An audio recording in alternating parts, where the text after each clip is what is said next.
कमलमकल्पतरोर्गलितं फलं शुभमुखादमृतद्रवसंयुतं पिबत भागवतं रसमालयं मुहुरहो रसिका गोपीका।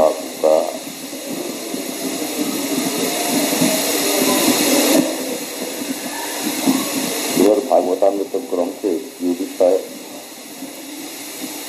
महाराज परीक्षितेर माता उत्तरादेवी प्रश्न करेছেন। এই প্রশ্নটা সকলেরই প্রশ্ন, আমরা করতে জানিনি বলে করি, বা এ পর্যন্ত শাস্ত্রে এই প্রশ্নের যথোচিত উল্লেখ হয়নি। মোটামুটি করে সব কথা বলা আছে শাস্ত্রে, কিন্তু গুছিয়ে বলা নাই। তাই মহারাজ পরীক্ষিত মায়ের প্রশ্নের উত্তরে সেই কথাগুলিকে গুছিয়ে বলছেন। সর্বশাস্ত্রে ভগবত ভক্তিপর শাস্ত্র যত শাস্ত্র আছে আমাদের, তার মধ্যে ব্যবহারিক শাস্ত্র মানে চলতে ফিরতে আমাদের যে প্রয়োজন আছে সাংসারিক জীবনে, তার জন্য বহু শাস্ত্র আছে, তাকে বলা হয় ব্যবহারিক শাস্ত্র। ব্যবহারিক শাস্ত্র অনেক আছে। এরপরে ধর্মশাস্ত্র আছে। ধর্মশাস্ত্রের মধ্যে কর্মযোগ, জ্ঞান যোগ, সাংখ্য যোগ, অষ্টাঙ্গ যোগ, ব্রহ্ম, সব বিভিন্ন শাস্ত্র আছে। সরদর্শন আছে। তার মধ্যে ভগবত ভক্তিপর শাস্ত্র কম আছে। সমস্ত শাস্ত্রের মধ্যে সংখ্যায় কমে আসছে। যেমন মানুষের মধ্যে সিদ্ধি লাভের জন্য ভগবান যেমন কম সংখ্যা দিয়েছেন গীতাতে, মনুষ্যানাং সহস্রেষু কশ্চিৎ যততি সিদ্ধায়, হাজার হাজার মানুষের মধ্যে কোনো একজন সিদ্ধি লাভের জন্য চেষ্টা করে। সিদ্ধি মানে আত্মজ্ঞান। আবার যততাম অপিসিদ্ধানাম কশ্চিন মাং বেত্তি তত্ত্বতা। আবার যারা সিদ্ধি লাভের জন্য চেষ্টা করলো, এমন যদি হাজার হাজার পাওয়া যায়, তাদের মধ্যে একজন সিদ্ধ হয়। আবার যারা সিদ্ধ হলো, আত্মবিদ হলো, তাদের মধ্যে হাজার হাজার যদি পাওয়া যায়, তাদের মধ্যে একজন আমাকে ঠিক ঠিক জানতে পারে। তাহলে ভগবানকে জানা সবচেয়ে বেশি কঠিন কাজ হয়ে যাচ্ছে। আত্মা জানা, পরমাত্মা জানা, ব্রহ্ম জানা অপেক্ষা ভগবানকে জানা বেশি কঠিন হয়ে যাচ্ছে। এই ভগবানকে জানার জন্য যেমন হাজার হাজার মানুষের মধ্যে কোনো এক ব্যক্তি সিদ্ধি লাভের চেষ্টা করে, তাদের মধ্যে আবার কমে এলো কোনো ব্যক্তি সিদ্ধ হয়। আবার সিদ্ধ পুরুষের মধ্যেও ভগবত তত্ত্বজ্ঞানী ব্যক্তি খুবই কম। এই যেমন ক্রমশ কমে আসছে, এমনি ব্যবহারিক শাস্ত্র, বৈদিক কর্মপর শাস্ত্র, যোগ জ্ঞানের শাস্ত্র অপেক্ষা ভগবত তত্ত্বজ্ঞানের শাস্ত্র কম কম। যেমন ভগবত তত্ত্বজ্ঞানীর সংখ্যা মুক্তানাম অভিশুদ্ধানাম কোটিস্তপি মহামুনি। হাজার হাজার মুক্ত পুরুষ পাওয়া যাবে, আত্মজ্ঞানী, মায়াবন্ধন হতে মুক্ত হয়েছে এমন পুরুষ কোটি কোটি পাওয়া যাবে। তার মধ্যে নারায়ণ পরায়ণ ব্যক্তি দুর্লভ। সুদুর্লভ প্রশান্তাত্মা কোটিস্তপি মহামুনি। সুতরাং মুক্ত পুরুষের মধ্যেও ভগবত তত্ত্বজ্ঞানী ব্যক্তি দুর্লভ। তিনি শাস্ত্রপক্ষেও ঠিক তাই। অন্যান্য শাস্ত্র অপেক্ষা ভগবত তত্ত্বজ্ঞানী, ভগবত ভক্তিপর যে সকল শাস্ত্র, তাদের সংখ্যা অন্য শাস্ত্র অপেক্ষা কম। তার মধ্যে আবার শুদ্ধ ভক্তিপর শাস্ত্র আরো কম। তার মধ্যে আবার ভগবত প্রেমপর শাস্ত্র আরো কম। এই জন্যে যত ভক্তিশাস্ত্র আছে, পদ্মপুরাণ, বিষ্ণু পুরাণ প্রভৃতি, তার মধ্যে শ্রীমদ্ ভাগবত সর্বোত্তম। অন্যান্য পুরাণ আদিতেও ভগবত ভক্তির কথা উল্লেখ করা হয়েছে। বিশেষত পদ্মপুরাণ, পাতাল খণ্ডে খুব বেশি বলা হয়। সে সকল শাস্ত্রের যে সকল কথা ভগবত ভক্তিকে গুছিয়ে বলা নেই। হয়তো বলা আছে, আপনি আমি যদি সেটা অধ্যয়ন করি তাহলে ঠিক কোনটা তাৎপর্য আমরা বুঝে উঠতে পারবো না। ভগবত ভক্তির মধ্যেও যে তারতম্য আছে এইটা এই গ্রন্থের বিবেচ্য। বৃহৎ ভাগবতামৃত গ্রন্থের বিবেচনা হল ভগবত ভক্তির মধ্যে যে তারতম্য আছে তার বিবেচনা। ভগবত ভক্তি কর্মমিশ্রা ভক্তি আছে, জ্ঞান মিশ্রা ভক্তি আছে, শুদ্ধা ভক্তি আছে, প্রেমপর ভক্তি আছে, প্রেমাতুর ভক্তি আছে। পূর্বের দিনে আমি যে কথা নিবেদন করেছিলাম, শুদ্ধ ভক্ত আছে, জ্ঞান ভক্ত, শুদ্ধ ভক্ত, প্রেমপর ভক্ত, প্রেমাতুর ভক্ত। সে সকল ভক্তের তারতম্য অনুসারে তাদের প্রাপ্তিরও তারতম্য দেখানো হয়েছে। যেমন বৃন্দাবন লীলায় যখন স্বয়ং ভগবান কৃষ্ণ অবতীর্ণ হয়েছিলেন তখন তাদের লীলা পরিকরের মধ্যে যে তারতম্যটা আপনারা লক্ষ্য করেছেন, সখা অর্জুন তো বটেই, উদ্ধব সখা, আবার ব্রজের সুদামাদি তারাও সখা। এই যে তিন স্তরের সখা রয়েছে এদের মধ্যে তারতম্য রয়ে গেছে। সবাই সখ্য রসে কৃষ্ণকে ভালোবাসে, সখা বলে সবাই কৃষ্ণকে ভালোবাসে। পরম ব্রহ্ম গোবিন্দ তাকে সবাই ভালোবাসছে নিজ রসের যোগ্যতায়। অর্জুনের যে সখ্য রসের যোগ্যতা তার থেকে উদ্ধবের সখ্য রসের যোগ্যতার মাত্রা বেশি। আবার উদ্ধবের যে সখ্য রসের যোগ্যতা তার থেকে ব্রজের যে সখাগণ তাদের মাত্রা বেশি। অর্জুন যা পারে না উদ্ধব তা পারে। কেন? অর্জুনের সখ্য প্রেম শিথিল হয়ে গেছে বিশ্বরূপ দর্শনের পরে। অর্জুনের প্রেমটা এত গাঢ় নয়, যেটা সকল অবস্থায় টিকে থাকবে এমন গাঢ় নয় অর্জুনের প্রেম। যে বিশ্বরূপ দর্শন করা হলো, তখন তো অর্জুন ভীত হয়ে পড়েছেন যে আমি এই ব্যক্তিকে আমি সখা বলে বলেছি, সখেতি মত্ত্বা প্রসভং যদুক্তম, হে কৃষ্ণ হে যাদব হে সখেতি অজানতা মহিমানং তবেদম ময়া প্রমাদাৎ প্রণয়েন বাপি। আমি ভুলবশত অথবা প্রণয়বশত তোমাকে আমি সখা বলে দেখেছি, কৃষ্ণ বলে সম্বোধন করেছি, একাসনে বসেছি, এটা আমার অন্যায়। তাহলে সখ্য রসটা এখানে পাগলা হয়ে গেছে, ভেঙে গেছে।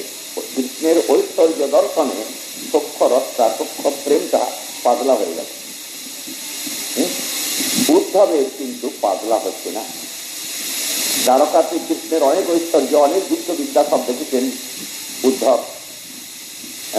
যখন বান অসুরের সঙ্গে যুদ্ধ হয়, শিব যেখানে প্রতিপক্ষ, মহাকাল রুদ্র বানের পক্ষে, গণেশ বানের পক্ষে, দেব সেনাপতি কার্তিক বানের পক্ষে যুদ্ধ করছেন, আর অন্য পক্ষে গোবিন্দ, গোবিন্দের পার্শ্ববর্গ।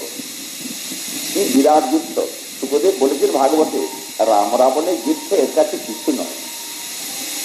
রাম রাবণের যুদ্ধ এর কাছে কিছু নয়। বাণের সঙ্গে কৃষ্ণের যে যুদ্ধ, এর কাছে রাম রাবণের যুদ্ধ কিছু নয়। কেন? রাবণ একটা ব্যক্তি, রাম ভগবান, তার সঙ্গে যুদ্ধ হয়েছে। আর এখানে মহাকাল রুদ্র, যিনি প্রলয়কালে সমস্ত জগৎকে গ্রাস করেন, সে মহাকাল রুদ্র এক পক্ষে গোবিন্দ। এদিকে বানাসুর হাজার হাত, তার কত সে অসুর সেনা, তার মধ্যে কার্তিক দেব সেনাপতি তিনি যোগ দিয়েছেন, গণেশ যোগ দিয়েছেন, শিব তো আছেন মহাকাল রুদ্র। ওইদিকে গোবিন্দ আছেন, সাত্যকী আছেন, অনিরুদ্ধ আছেন, সব তাদের পুত্র পৌত্রগণ সব আছেন। সেই যুদ্ধ বিরাট। সেখানে উদ্ধব ছিলেন। সুতরাং কৃষ্ণের ঐশ্বর্য দেখেছে। বানাসুরের হাত সুদর্শন চক্র দিয়ে ভগবান কৃষ্ণ কেটে দিচ্ছে। শিবের সঙ্গে যুদ্ধ হচ্ছিল, কৃষ্ণের যুদ্ধ হতে হতে তিনি সুদর্শন ছেড়ে দিয়েছেন, দিয়ে বাণের হাজার হাত তা কেটে দিচ্ছে। কেটে দিতে দিতে চারটি মাত্র রয়েছে। তখন শিব দেখলেন যার তো উপায় নাই, বান তো মরে যাবে এরপর। বান তো শিষ্য হয়, বান শিব উপাসক, বান শিবের তখন ভারী ত্রস্ততা এসে গেছে, কিন্তু বান তো মরে যাবে এখনই। তখন শিব গোবিন্দের কাছে হাত জুড়ে দিয়েছে যে আমার প্রার্থনা বানের প্রাণ রক্ষা করে। বানকে আমি ভালোবাসি, তাকে প্রাণে মেরো না। লোকে বলে হরহরি একাত্মা, কিন্তু কেউ জানে না আমি তোমার, এটা ঠিক, তুমি আমার নয়। আমি তোমার, এটা ঠিক, তুমি আমার নও। সমুদ্রের তরঙ্গ তরঙ্গের সমুদ্র নয়। তখন শিব মহিমাতে গোবিন্দ বললেন যে আপনার আদেশে আমি পালন করলাম। বানের 4টে হাত বাকি আছে, 4টে হাত আমি বাকি ইচ্ছা করে রেখেছি। আপনার পার্শ্বদ হবে চতুর্ভুজ হয়ে। আর বানকে আমি মারবো না, তার কারণ প্রহ্লাদের বংশ ওরা। প্রহ্লাদের বংশ, প্রহ্লাদের পুত্র বিরোচন, বিরোচনের পুত্র বলি, বলির পুত্র বান। অতএব ভগবানের বর দেয়া আছে প্রহ্লাদকে, তোমার বংশকে আমি বিনাশ করবো না, অতএব প্রহ্লাদের বংশ আমি বিনাশ করবো না। এই বানকে রেখে দিলেন। এই সকল যুদ্ধ উদ্ধব দেখেছেন, কত কৃষ্ণের ঐশ্বর্য দেখেছেন, কিন্তু উদ্ধবের সখ্য প্রেম তাতে পাতলা হয়ে যায়নি অর্জুনের মতো। তাহলে অর্জুনের চেয়ে উদ্ধবের অধিকার বেশি। আর এমনকি অর্জুনকে কখনো বৃন্দাবনবাসীর সংবাদ নিতে অর্জুনকে কখনো পাঠাননি, সে অধিকার অর্জুনের ছিল না। কথায় হয়তো ব্রজবাসীর মহিমা কি গোপীর মহিমা অর্জুনের কাছে কিছু বলেছেন, কিন্তু সাক্ষাৎ রূপে অর্জুনকে বৃন্দাবনে পাঠানো হয়নি, উদ্ধবকে পাঠানো হয়েছে। অতএব উদ্ধবের সখ্য প্রেমটা অর্জুনের চেয়ে আরো গাঢ়। তার থেকে গাঢ় প্রেম ব্রজবাসী যে সকল সখা আছে, শ্রীরাম সুদাম আদি, সে অধিকারটা উদ্ধব পায়নি। কেন না, কৃষ্ণের পরম ব্রহ্ম গোবিন্দ। সুখদেব বলেছেন ভাগবতে, ইত্থং সতাং ব্রহ্ম সুখানুভূত্যা দাসং গতানাং পরদৈবতেন মায়াস্থিতানাং নরদারকেন সাকং বিজরহু কৃতপুণ্য পুঞ্জা। মহারাজ, সে কৃতপুণ্য পুঞ্জা বালকা, যাদের পুণ্য সঞ্চয়ের রাশি অনুমান করা যায় না, কত তারা পুণ্য করেছে কে জানে। এ পুণ্য কিন্তু প্রাকৃত শুভ কর্ম জনিত পুণ্য নয়। এই পুণ্য শব্দের অর্থ করা হয়েছে চারুতা, যেন ভগবানের প্রিয় হওয়া যায় যে সুকৃতিতে, সেই সুকৃতিকে পুণ্য বলা হয়েছে। ভগবানের প্রিয়তা, এরা কতটা ভগবানের প্রিয়তা অর্জন করেছে, যাতে করে তার কাঁধে চেপে এরা খেলা করছে, তার সঙ্গে এরা খেলা করছে। কার সঙ্গে? ইত্থং সতাং ব্রহ্ম সুখানুভূত্যা, সুখানুভূতির সহিত, ব্রহ্ম সুখানুভূতির সহিত। জ্ঞানীগণের নিকটে যিনি ব্রহ্ম সুখানুভূতি মাত্র, এর বেশি নয়, ব্রহ্মসুখের অনুভব করেন জ্ঞানীগণ। আর এই ব্রজ বালকগণ শ্রীরাম আদি এরা কি করছে?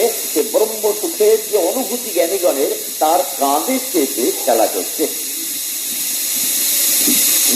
দাসঙ্গতানাং পরদৈবতেন, যারা কৃষ্ণের দাস ভক্ত, তাদের কাছে যিনি, যে কৃষ্ণ পরম দেবতা, সেই পরম দেবতা প্রথমক্রমে সেবা করে, সেই গোবিন্দের কাঁধে চেপে এরা খেলা করছে। কাঁধে চড়ে, কাঁধে চড়ায়, করে ক্রীড়ারণ, বলে তুমি কোন বড় লোক, তুমি আমি সম। উবাহ কৃষ্ণ ভগবান শ্রীরামানং পরাজিত। সুখদেব বলছে, মহারাজ দেখুন দেখুন, কৃষ্ণ খেলায় হেরেছে, কৃষ্ণ খেলায় হেরেছে, খেলায় হেরে তাই শ্রীরামকে চুক্তি ছিল যে হারবে তাকে অন্য বালককে পিঠে করে বইতে হবে। তো কৃষ্ণ হেরেছে, শ্রীরামকে পিঠে করে বইছে। সুখদেব দেখিয়ে দিচ্ছেন যেন রাজা পরীক্ষিতকে, মহারাজ দেখুন দেখুন, উবাহ কৃষ্ণ ভগবান শ্রীরামানং পরাজিত। পরাজিত কৃষ্ণ ভগবান, অসম্ভব বিশেষণ। ভগবান কখনো পরাজিত হয়? কিন্তু হয়েছে কিসে? প্রেমের খেলায়। তত্ত্বে কৃষ্ণ কখনো পরাজিত হয় না, স্বয়ং ভগবান কৃষ্ণ সর্বাধীষ্ট। এখানে প্রেমের খেলায় পরাজিত ভগবান, তিনি শ্রীরামকে পিঠে করে বহন করছেন। উবাহ কৃষ্ণ ভগবান শ্রীরামানং পরাজিত। এই অধিকারটা উদ্ধবের নয়। অতি সূক্ষ্ম প্রেম, তার যেমন তারতম্য দেখতে পাচ্ছেন। এদের এই ভাগবতামৃতের বক্তব্যটা কি, যে প্রশ্নার্থটা কি? প্রশ্নার্থ হচ্ছে, এই যে তিন সখা, অর্জুন, উদ্ধব, শ্রীরাম আদি বলবেন, এই তিনজন যে সখা, তিন প্রকার সখা, এদের তো প্রত্যেকেরই সূক্ষ্ম প্রেমের মর্যাদা অনুসারে, যার যেমন সূক্ষ্ম প্রেম তদুচিত, তাদের তো প্রাপ্য স্থান হওয়া উচিত। অর্জুনকে ভগবান যে স্থান দেবেন বৈকুণ্ঠাদিতে, সেই স্থানটাই যদি উদ্ধবকে দেন, তাহলে বিচার থাকে না, মুড়ি মূর্তির একদর হয়ে যায়। আবার উদ্ধবকে যে স্থান দেবেন সেই স্থানটা যদি ব্রজের কথাগণকে দেন তাহলে বিচার থাকে না। এইটাই মায়ের প্রশ্ন, যে তারতম্যবতা আমি এখান, এই যে প্রেমের তারতম্য রয়েছে, এদের ফলসিদ্ধিটা যদি এক হয় তাহলে বিচার থাকে না। এরপরে যেমন দেখলেন এমনি বাৎসল্য প্রেম, সেটাও দেখতে পাচ্ছেন তারতম্য রয়েছে। বসুদেব দেবকী ও কৃষ্ণের পিতামাতা, নন্দ যশোদা ও কৃষ্ণের পিতামাতা। হ্যাঁ, কৃষ্ণের উৎপত্তি আমরা যেটা মোটামুটি জানি, বসুদেবের কংস কারাগারে কৃষ্ণের আবির্ভাব, আর নন্দের আলোয় গোকুলে কৃষ্ণকে রেখে এলো, এটা আমরা জানি। কিন্তু কথাটা তো ঠিক তা নয়, কথাটা ঠিক তা নয়। কৃষ্ণের উৎপত্তি হয়েছে, আবির্ভাব হয়েছে দুই জায়গাতে। কংস কারাগারেও কৃষ্ণের আবির্ভাব হয়েছে, আর নন্দালয়ে গোকুলেতেও কৃষ্ণের আবির্ভাব হয়েছে। দুই জায়গায় কৃষ্ণ আবির্ভাব। হ্যাঁ, তো নন্দাল স্বরূপের তারতম্য আছে। বসুদেবের পুত্রের নাম হবে বাসুদেব, আর যশোদার যে পুত্র এসেছে তার নাম গোবিন্দ। দুই স্বরূপের তারতম্য। দুই স্বরূপের তারতম্য কি না, বৈকুণ্ঠ ধামে বৈকুণ্ঠনাথের 4টি কায়ব্যূহ আছে। 4টি কায়ব্যূহের নাম বাসুদেব, শঙ্কর্ষণ, প্রদ্যুম্ন, অনিরুদ্ধ। বৈকুণ্ঠনাথ মহালক্ষ্মীপতি, মহানারায়ণ, তার 4টি কায়ব্যূহ বাসুদেব, শঙ্কর্ষণ, প্রদ্যুম্ন, অনিরুদ্ধ। এই যে প্রথম কায়ব্যূহ বাসুদেব, ইনি এসেছেন বসুদেবের ঘরে, নাম তো বাসুদেবী আছে, আর বসুদেবের পুত্র হিসাবে নাম বাসুদেব হয়, সেটাও ঠিক আছে। হ্যাঁ, তাহলে বৈকুণ্ঠের কায়ব্যূহ তিনি বসুদেব দেবকীর পুত্র হয়েছেন। আর নন্দ যখন তার পুত্র হয়েছেন কে না, বৈকুণ্ঠের 50 কোটি যোজন ঊর্ধ্বে যে গোলকধাম, সেই গোলকের যিনি ঈশ্বর পরমেশ্বর শ্রীকৃষ্ণ, তিনি এসেছেন নন্দ যশোদার পুত্র হয়ে। প্রেমানুরূপে ফলপ্রাপ্তি, যার যেমন ভজন তার তেমনি প্রাপ্তি, সাধনে সাধিলে যাহা সিদ্ধ দেহে পাবে তাহা। সুতরাং যার যেমন সাধন, লঙ্কা খেলে ঝাল লাগবে, গুড় খেলে মিষ্টি লাগবে, স্বাভাবিক কথা। হ্যাঁ, কর্মানুসারে ফল। যার যেমন ভজন তার তেমনি ফলপ্রাপ্তি। বসুদেব দেবকীর যেমন ভজন, তাদের ভজনটা ঈশ্বর বোধে ভগবত প্রাপ্তি ভজন। তারা বহু দুঃস্থ তপস্যা করেছিলেন। যখন তাদের প্রথম জন্ম ছিল কৃষ্ণী সুতপা, প্রথমে তাদের নাম ছিল কৃষ্ণী সুতপা, তখন তারা ভগবানকে আরাধনা করেছিলেন দীর্ঘকাল। হ্যাঁ, খুব অনশনে অনেক সূক্ষ্ম তপস্যা করে আরাধনা করেছিলেন। ভগবান দর্শন দিয়েছিলেন তাদের তপস্যায়। দর্শন দেওয়ার পরে বললেন, কি চাও তোমরা? এত দুঃস্থ তপস্যা করেছ, আমার দর্শন আসতে হয়ে কি প্রার্থনা তোমাদের? বসুদেব দেবকী প্রার্থনা করলেন, হ্যাঁ, তোমার মতো একটি পুত্র আমাদের চাই।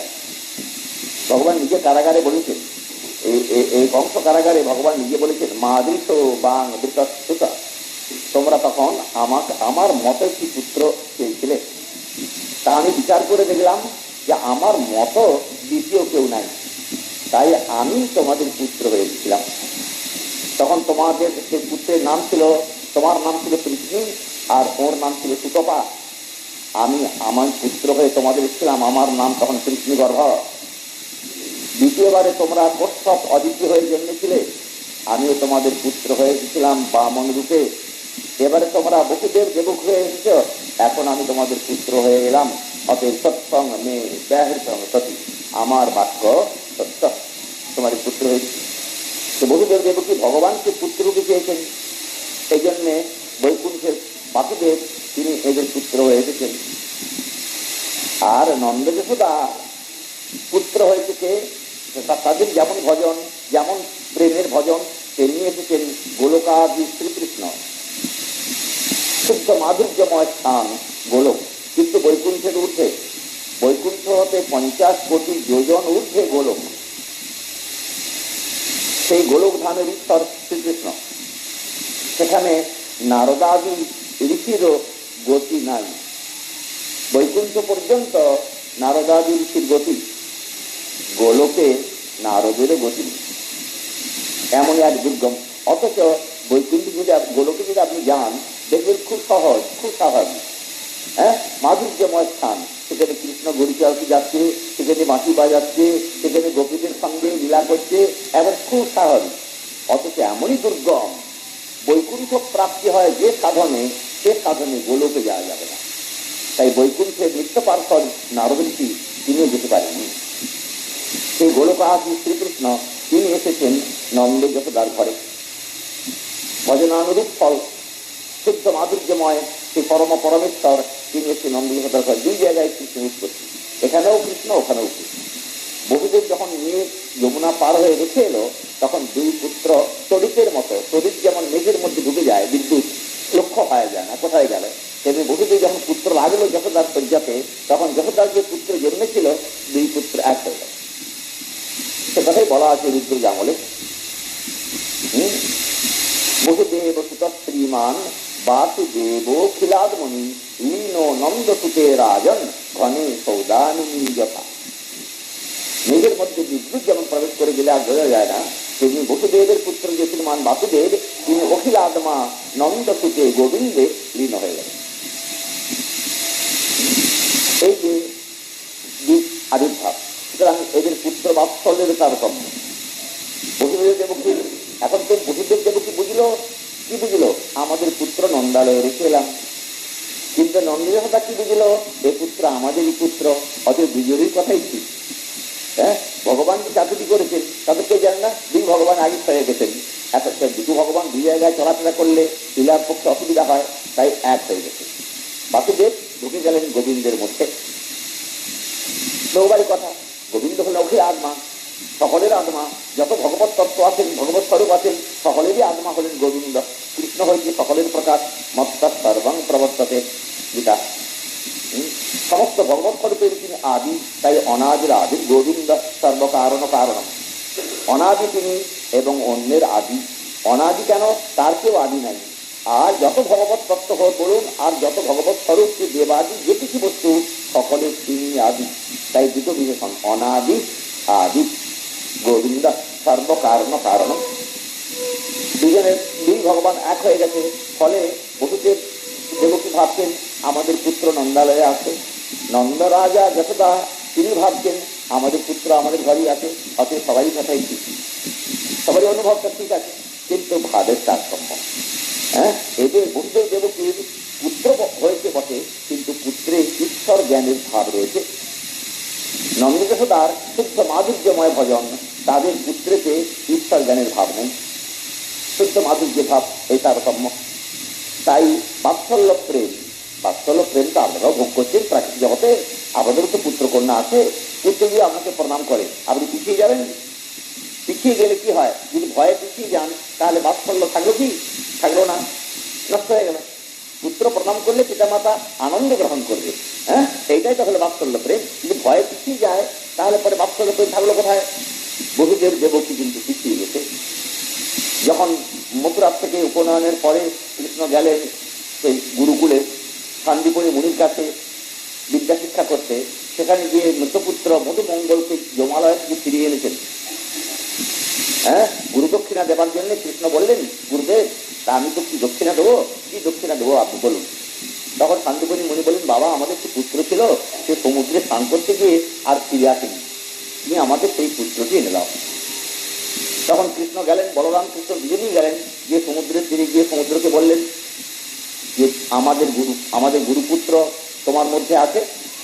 সমুদ্র ভীত হয়ে দর্শন দিয়ে বললেন, প্রভু আপনার গুরুপুত্র আমার মধ্যে আছে, কিন্তু আমি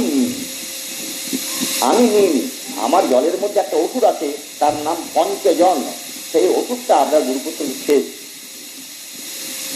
তখন কৃষ্ণ বলরাম দুজনেই জলের মধ্যে পড়লো, সমুদ্রে জল তোলপাড় করে দিল, দিয়ে সে ওষুধটাকে ধরলো, ধরে তার পেটটা চিরে দিল। পেটটা চিরে দিয়ে দেখে যে কেউ নাই, একটা শাঁখ পেয়েছে।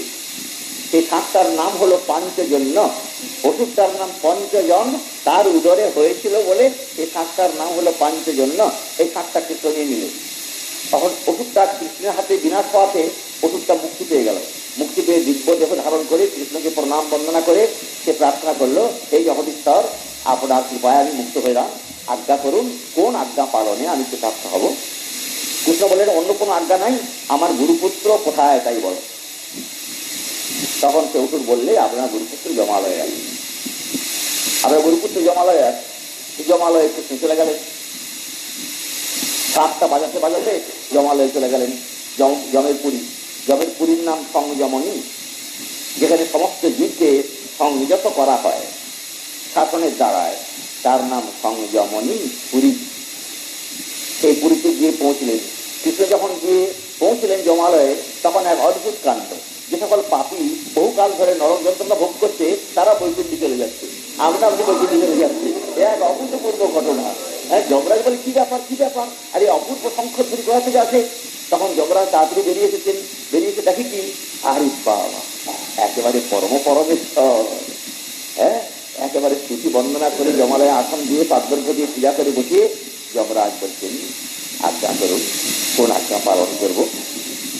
তখন কৃষ্ণ বলছেন, গুরুপুত্র মিহানিতম মৎস্যাসন পুরস্কৃত, আমার গুরুপুত্রকে এখানে আনয়ন করো। যমরাজ বলছেন, প্রভু, এখানে যারা আছে তাদেরকে ঠিক তেমনটি ফেরত দেওয়া হয় না। যেমনটি আছে তেমনটি ফেরত দেওয়া হয় না, রূপান্তরে ফেরত দেওয়া হয়। বললেন, মৎস্যাসন পুরস্কৃত, আমার আজ্ঞা প্রভাবে যেমনটি আমার গুরুপুত্র তেমনি দেবে। যমরাজ তখন মধুমঙ্গলকে, ওই গুরুপুত্র মধুমঙ্গল, ওকে বসন ভূষণে নানা অলঙ্কারে সজ্জিত করে কৃষ্ণের কাছে করে দিলেন। কৃষ্ণ সেই গুরুপুত্রকে নিয়ে এসে সন্দীপনী মুনির কাছে গুরু দক্ষিণা দিলেন। তো গুরুদেব বড় চতুর এবং বুদ্ধিমান। গুরুদেব সন্দীপনী মুনি, তিনি বললেন, বাবা গোবিন্দ, হ্যাঁ, তুমি পুত্র এনে দিলে জমালয় থেকে। হ্যাঁ, পুত্র তো আমাদের কাছে ছিল, আমার তো রাখতে পারিনি, হারিয়ে গেছিল, তো তোমার কাছেই থাক, তাহলে আর হারাবে না।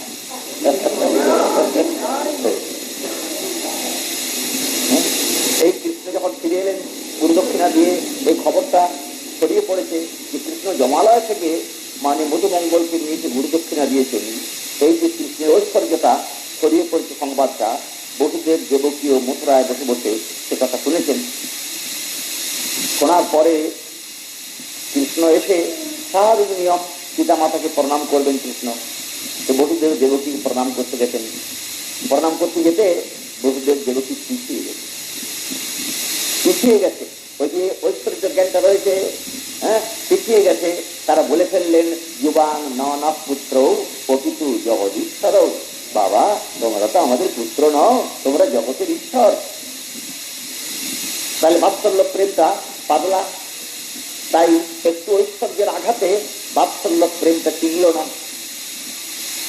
এও বাৎসল্য প্রেম, এও পিতা মাতা বটে কৃষ্ণের, কিন্তু নন্দ যশোদা পিতা মাতা, তাদের বাৎসল্য প্রেম কোন ঐশ্বর্যে শিথিল হচ্ছে না, কোন ঐশ্বর্যে শিথিল হচ্ছে না তাদের বাৎসল্য প্রেম।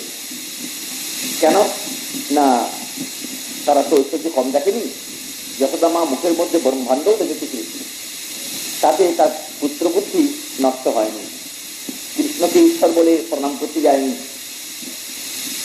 নন্দ মহারাজ উদ্ধব অনেক বুঝিয়েছিলেন, তাতেও কিছু হয়নি। নন্দ মহারাজ বলে ফেললেন, উদ্ধবকে কৃষ্ণ পাঠিয়েছিলেন বৃন্দাবনে পিতা মাতার সান্ত্বনা দেওয়ার জন্য।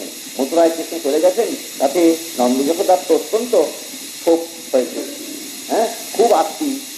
তাই তাদের সান্ত্বনা দেওয়ার জন্য উদ্ধবকে পাঠিয়েছিলেন। উদ্ধব গিয়ে চিন্তা করলেন কি করে সান্ত্বনা দেওয়া যায়।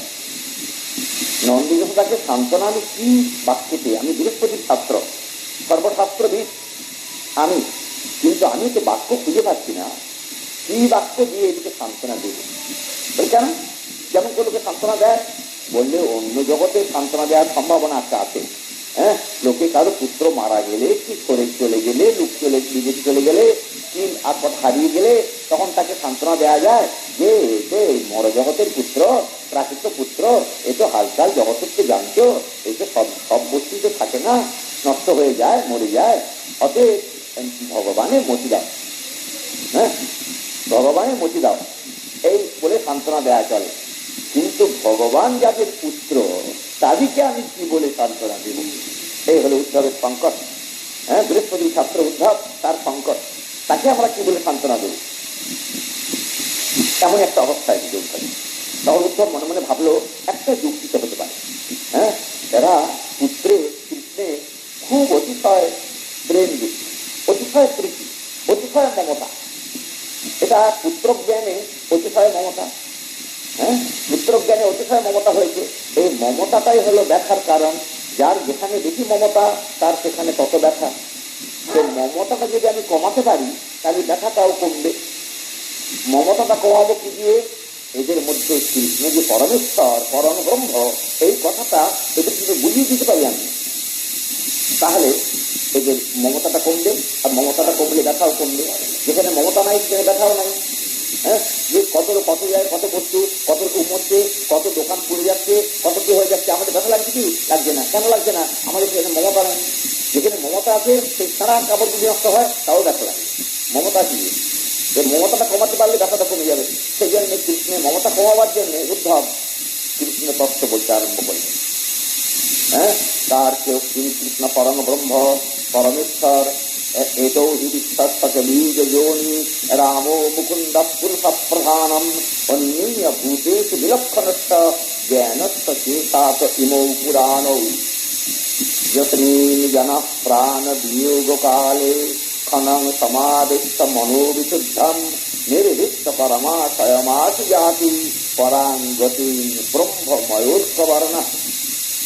উদ্ধব বলছেন, মহারাজ, এই যে বলরাম আর কৃষ্ণ, এই দুজনে এতও হি বিশ্বস্ত বীজ যোনি, এরা এই অনন্ত ব্রহ্মাণ্ডের একজন বীজ, একজন যোনি, মানে একজন পিতা, একজন মাতা। এরাই উৎপত্তি কারণ, সৃষ্টির কারণ দুজনে। এতও হি বিশ্বস্ত বীজ যোনি। কে দুজন? রাম ও মুকুন্দ। রাম আর মুকুন্দ মানে কৃষ্ণ, এরা পুরুষ প্রধানম, এরাই পুরুষ, এরাই প্রকৃতি। এরাই পুরুষ হয়ে, এরাই প্রকৃতি হয়ে অনন্ত কোটি ব্রহ্মাণ্ডে সৃষ্টি বিধান করেন। এতও হি বিশ্বাস বীজ যোনি রামো মুকুন্দ পুরুষ প্রধানম। প্রধান মানে প্রকৃতি। অন্যীয় ভূতেষু বিলক্ষণস্য জ্ঞানস্য চেতাত ইমৌ পুরাণৌ। এই জগতের যত বস্তু আছে তার মধ্যে জ্ঞানীরা ব্রহ্মজ্ঞান অন্বেষণ করেন। ব্রহ্মজ্ঞানটা কিরকম? এই জগতের যত বস্তু জ্ঞান তার থেকে বিলক্ষণ। হ্যাঁ, বিলক্ষণ মানে এই জ্ঞানের সঙ্গে ব্রহ্মজ্ঞান মেলে না। অন্যীয় ভূতেষু মানে জগতেতে অন্যীয় অনুসন্ধান করে করে বিলক্ষণস্য জ্ঞানস্য, বিলক্ষণ যে জ্ঞান, জগতের জ্ঞান থেকে অন্যরকম যে ব্রহ্মজ্ঞান, তাই এই জগতের মধ্যে খুঁজে বেড়ায়। কেমন করে খোঁজে তারা জগতের মধ্যে জ্ঞানীগণ? না, যেমন দুগ্ধের মধ্যে নবনীত খোঁজে, যেমন পৃথিবীর মধ্যে খননের দ্বারাই জল খোঁজে, পৃথিবীর মধ্যে যেমন শস্য খোঁজে, হ্যাঁ, যেমন কাষ্ঠের মধ্যে অগ্নি খোঁজে, সেই প্রকার হ্যাঁ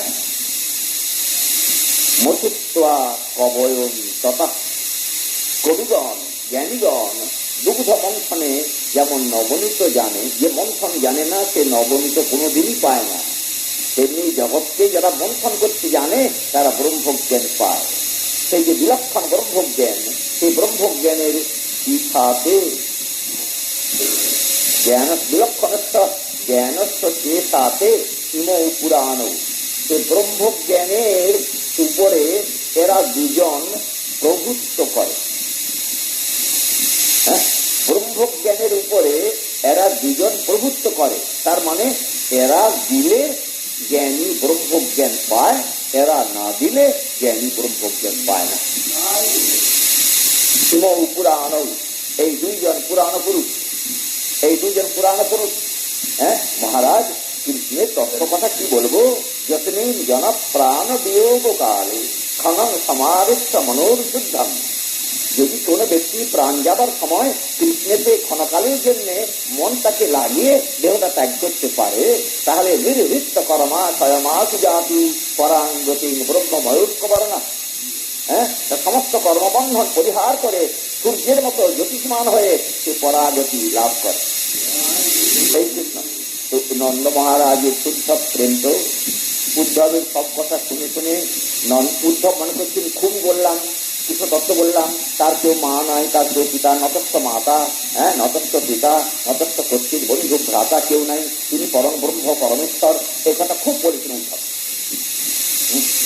নতস্থ কর্তৃক দৈতা সুরিতম নচা প্রিয় দেশ উপেক্ষ এগোবা, তার সমান সর্বভূত, তিনি পরম ব্রহ্ম, তার কেউ পিতাও নাই মাতাও নাই। নন্দ মহারাজ সব শুনলেন। উদ্ধব মনে করলেন খুব বললাম, এতে করে কৃষ্ণকে পরমেশ্বর জ্ঞান, পরম ব্রহ্ম বলে জ্ঞানটা নন্দ মহারাজের হবে, ফলে আমি তার পিতা, এই বুদ্ধিটাও কমে যাবে, বুদ্ধিটা কমে গেলে ব্যথাটাও কমে যাবে। এই উদ্দেশ্য নিয়ে উদ্ধব বলছেন, মনে করলাম খুব বললাম। নন্দ মহারাজ শুনে শুনে বলছেন, দেখো উদ্ধব, তোমাকে এর পূর্বে দেখিনি, এই প্রথম দেখছি। শুনেছিলাম তোমার কথা, যদুবংশে তুমি নাকি পরম বিদ্বান, কথা শুনেছি, কিন্তু এখন দেখছি কৃষ্ণের কাছে থেকে থেকে তুমিও বুদ্ধি খারাপ হয়ে গেছে। উদ্ধব ভুলিয়ে গেল একদম, বলি কি আমার বুদ্ধি খারাপ হয়ে গেছে? হ্যাঁ, তাও কৃষ্ণের কাছে থেকে থেকে যার চরণ স্মরণ করে করে আত্মারাম হচ্ছে, তার কাছে থেকে থেকে আমার বুদ্ধি খারাপ হয়ে গেছে। নন্দমান বলে অবাক, উদ্ধব অবাক, বললে উদ্ধব, কৃষ্ণ যে পরমেশ্বর, সে যে পরম ব্রহ্ম, এ কথাটা তুমি আমাকে বোঝাতে এলে, এটা আমি জানি না।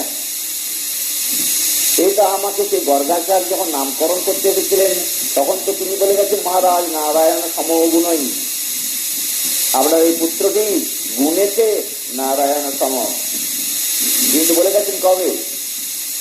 হ্যাঁ, অর্থাৎ তিনি আসছে একদিন পরে আমাকে বোঝাতে এলে কৃষ্ণ ভগবান শ্রী পরম ব্রহ্ম পরমেশ্বর, এটা আমরা জানি না, কিন্তু সে যে আমাদের পুত্র, এ বিষয়ে সন্দেহ কি? এখানটা জোর, পুত্রত্বে জোর, সে হোক পরম ব্রহ্ম পরমেশ্বর, কিন্তু সে যে আমাদের পুত্র, এ বিষয়ে কোন সন্দেহ নেই। যদি বলো তুমি, নন্দমারা বিচার করছেন, যদি বলো তুমি যে পরমেশ্বর যিনি, তাকে আপনি পুত্র বুদ্ধি করলে এটা আপনার অন্যায়। যদি বলো, কি অন্যায়? অপরাধ। হ্যাঁ, পরম ব্রহ্ম যিনি, তাকে যদি আমি পুত্র মনে করি, তাহলে অন্যায় তো বলছে তুমি, অপরাধ হবে। তো অপরাধের চিহ্ন কি? না চিত্তটা মলিন হয়ে যাবে। অপরাধ হলে চিত্ত মলিন হয়। তো পুত্র বুদ্ধি নয় উদ্ধব কৃষ্ণকে, পুত্রবৎ ব্যবহার করেছি আমরা। তাকে পাদুকা আনতে বলেছি, সে গোপাল হেদ্রদিনকে পাদুকা এনে দিয়েছে, আমার পাতে বসে খেয়েছে, আমার জীবন পান সে না পেলে তার রাগ হয়, তাকে আমি চর্চিত তাম্বুল দিয়েছি, পুত্রোচিত ব্যবহার করেছি। যদি অপরাধ হতো তাহলে চিত্ত মলিন হতো। কই এতদিন ধরে আমরা ব্যবহার করেছি, চিত্ত তো মলিন হয়নি, বরঞ্চ সে ব্যবহার এখন করতে না পেরে এখন মলিন হচ্ছে চিত্ত, তখন তো মলিন হয়নি। উদ্ধব হেরে গেল। এই যে বাৎসল্যের তারতম্য, বসুদেব দেবকীর কৃষ্ণে বাৎসল্য আর নন্দ যশোদার কৃষ্ণে বাৎসল্য, যার সীমা নাই, সীমা নাই। এই যে তারতম্য দুজনের, এখন যদি কৃষ্ণ বসুদেব দেবকীর যে স্থান দেবেন পরলোকে, বৈকুণ্ঠাদি লোকে যে স্থানটা বসুদেব দেবকীকে দেবেন, সে স্থানটা যদি নন্দাদি নন্দ যশোদাকেও দেন, তাহলে বিচার ঠিক থাকে না। এইটাই হচ্ছে এই গ্রন্থের প্রতিবাদ্য বস্তু। হ্যাঁ, ভজনের তারতম্য অনুসারে প্রাপ্তির তারতম্য হবে। এই যে এদের ভজনের তারতম্য এবং মহাপ্রভুর যেটা দান, সেটাই গোস্বামী পাঠ প্রতিপাদন করতে এসেছেন। মহাপ্রভু দান শুদ্ধ প্রেম, গোপী প্রেম, গোপী প্রেম, গোপী প্রেম এই গ্রন্থের প্রতিবাদ্য বস্তু। সেই প্রেম সর্বোপরি, কেন উদ্ধব গোপীদের প্রশংসা করেছেন, বন্দনা করেছেন। গোপী প্রেম মহত্বে কারণ, কৃষ্ণ প্রসাদ এবং মহত্বে কারণ। সুদর্শনটিকা লেখেন যে কে কত মহান, কে কাছে কত বড়, এটা নির্ণয় হবে কি দিয়ে? নির্ণয় হয় কি দিয়ে? ধনে হবে না মানে হবে না বিদ্যায় হবে না কুলগৌরবে হবে?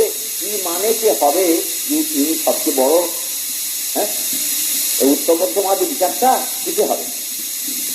সুদর্শন টিকা লিখছেন শ্রীকৃষ্ণ প্রসাদ এব উত্তমত্বে কারণ, যেখানে কৃষ্ণের অনুগ্রহ পড়েছে তিনি হবেন উত্তম। উত্তমতার কারণ হলো কৃষ্ণের অনুগ্রহ। উদ্ধব সেটা দেখে বলছেন যে এই ব্রজ গোপীকে কৃষ্ণের অনুগ্রহ যে প্রকার পড়েছে এ প্রকার অনুগ্রহ লক্ষ্মীকেও হয়নি। নায়ং শ্রিয়ঙ্গ উদান্তরপে প্রসাদ সর্যোষিতাম নলিন বন্ধ রুচাং কুতুন্যা রাতোৎসবেশ ভুজদণ্ড গৃহীত পন্থ লব্ধাতিসাং যৌযোগাত ব্রজ সুন্দরী নাম। উদ্ধব বলেছেন এই যে অনুগ্রহ কৃষ্ণের, যে অনুগ্রহ ব্রজসুন্দরী গোপীগণের প্রতি কৃষ্ণের উদয় হয়েছিল, সে অনুগ্রহ রাসোৎসবে যে অনুগ্রহ কৃষ্ণ গোপীদের প্রতি করিয়াছেন সে অনুগ্রহ শ্রী লক্ষ্মীদের প্রতিও হয়নি। তাহলে কৃষ্ণ অনুগ্রহ যদি উত্তমত্বের কারণ হয় তাহলে গোপীর প্রতি যে অনুগ্রহ সে অনুগ্রহ কোনাও হয়নি। উদ্ধব বলছেন কি অনুগ্রহ? যা বৈ শ্রিয়াস্তিতম অজাদিভিরাপ্তকামৈ যোগেশ্বরৈরপি যদাদ মুনিরাসগোষ্ঠান কৃষ্ণস্য তদ ভগবতা প্রপদারবিন্দম নষ্টং স্তনেষু বিজহু পরিরক্ষতাপম। এটা আর পক্ষে সম্ভব হয়নি।